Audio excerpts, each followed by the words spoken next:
नियंत्रण कार्यक्रम के तहत अब तक 14,057 सैंपल लिए जा चुके हैं, जिसमें से 12,957 सैंपल्स की रिपोर्ट नेगेटिव यानी कि उनके जांच में परिणाम में कोरोना वायरस नहीं पाया गया है। इसके अलावा जो केसेज अब तक पॉजिटिव आए हैं उनकी संख्या 243 है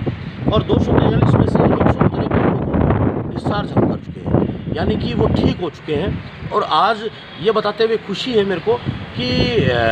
जो लोग डिस्चार्ज किए गए और जो ठीक हो गए सीकर ज़िले में, उनकी प्रतिशत 63% पहुँच गई है, जो कि एक हमारे लिए खुशी की बात है। चूँकि हमारे पास में हमारी राज्य की रेट से अभी हम नीचे हैं, किंतु चूँकि हमारे पास में आए ये पॉजिटिविटी लेट आई है तो उनके रिकवर होने में कुछ समय लग रहा है, लेकिन निश्चित रूप से सीकर जीत रहा है और सीकर राज्य की औसत से भी आगे जाएगा इस रिकवरी की में। और जो आज एडमिट है, जो कि सांवली हमारा सेंटर है, उसमें 69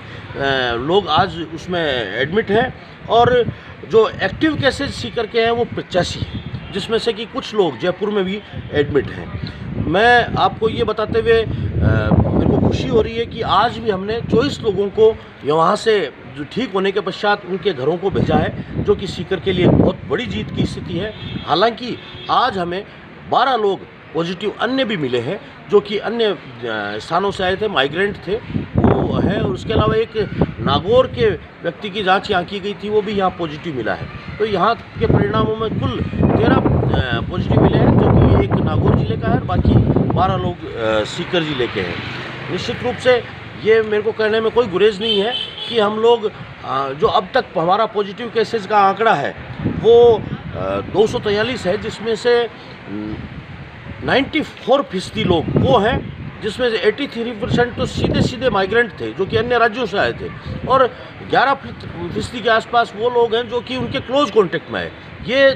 आंकड़े हमें बताते हैं कि हमें बहुत सतर्कता की ज़रूरत है और कोई भी व्यक्ति बाहर से आता है तो उसकी जांच करवानी चाहिए। सीकर ज़िले ने अपनी जांच की संख्या में उत्तरोत्तर वृद्धि की है और जब से हमें माइग्रेंट की स्थिति आई है तो आज हम अपनी क्षमता से अधिक पूलिंग का एक जो नया सिस्टम है सीकर ने, जिसको कि पूरे राज्य में और पूरे देश में एक प्रस्ताव के तौर पे भेजा था और बाद में पूरे राज्य में इसको लागू किया गया, उस पुलिंग मेथड से सैंपल कर रहे हैं, जिससे कि हम हमारी क्षमता जो है सैंपलिंग और उसकी जांच की प्रक्रिया की, उससे 4-5 गुना तक संख्या में सैंपल की जांच कर पा रहे हैं। और इसी के कारण परिणाम है कि हम लोग इतने, जब राज्य में जो क्षमता है उसमें जो सैंपल हो रहे हैं उसकी तुलना में हम 1000 सैंपल ज़िले में कलेक्ट कर रहे हैं, जो कि हमने एक दिन तो 1200 तक लेके गए थे संख्या को। और अधिकाधिक सैंपलिंग करना और उनकी जांच रिपोर्ट करके और जल्दी से जल्दी उनको डिटेक्ट करना, ताकि अर्ली डायग्नोसिस हम उनका करें, अर्ली डिटेक्शन उनका करें और प्रॉम्प्ट ट्रीटमेंट उनका हो और अन्य कम्युनिटी में फैलने से इस कोरोना को रोक सकें। और उसके लिए सभी में जागरूकता की ज़रूरत है और ये जागरूकता के लिए निश्चित रूप से मैं मीडिया की भी प्रशंसा करना चाहूँगा कि उन्होंने हमारा बहुत ज़्यादा सहयोग इस सीकर ज़िले में किया है। तो सभी लोग जागरूक रहें और सभी लोग अपनी जो गाइडलाइन है, जिसमें कि बार हाथ धोना और सोशल डिस्टेंसिंग को मेंटेन करना, मास्क लगा के रखना, इन सब चीज़ों का पालन करें। निश्चित रूप से हम जीतेंगे, कोरोना हारेगा। जय सीकर।